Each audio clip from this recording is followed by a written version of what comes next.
Hello guys, welcome to all of you. Let us see a question asked in GATE 2024. In this question it is said that in the circuit below, assume that long channel NMOS transistor is biased in saturation region. So this NMOS transistor is biased in saturation region and the small signal transconductance of the transistor is GM. So GM is the transconductance of this NMOS transistor. And neglect body effect and channel length modulation. So lambda will have no role in this NMOS transistor for this question. And intrinsic device capacitances are also neglected. So internal capacitance of this NMOS transistor is neglected. The small signal input impedance Z in Z omega is. So input impedance has been asked for this circuit when small signal is applied at this input. These are the options given in this question. Let us see how can we solve it. So this circuit was given to us. First of all, we will draw the small signal equivalent circuit of this NMOS circuit and impedances of these capacitances. So this is the small signal equivalent circuit of NMOS transistor. Here VGS voltage will be between gate and source, and a current source GM VGS is applied here between drain and source. At the source here we can see that CL capacitance is connected, so impedance of this capacitor will be equal to 1 upon j omega CL. Let's assume this is ZL and voltage across it is V0, and since we have to calculate the input impedance, so assume V1 voltage is applied at input and I1 current is flowing at this input.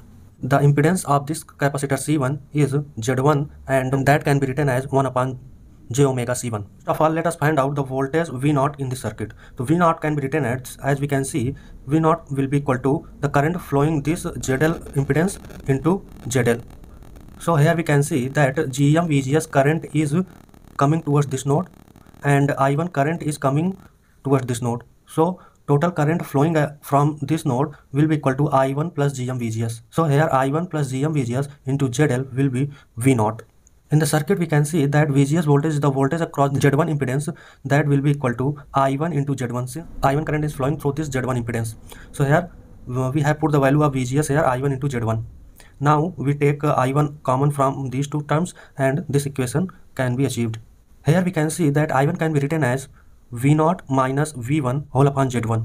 So V0 can be written as I1 into Z1 plus V1. We put this V0 value from this equation into this equation number 1. Then we can find out Z1 I1 plus V1 equal to I1 ZL plus GM Z1 into ZL.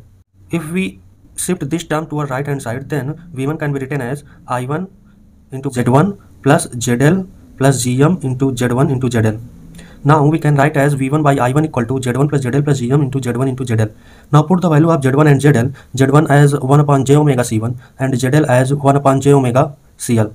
So these value can be obtained. As we know that j square is equal to minus 1, so Zin can be written as 1 upon j omega C1 plus 1 upon j omega CL minus GM upon omega square C1 into CL. So in our given question, option A is our answer.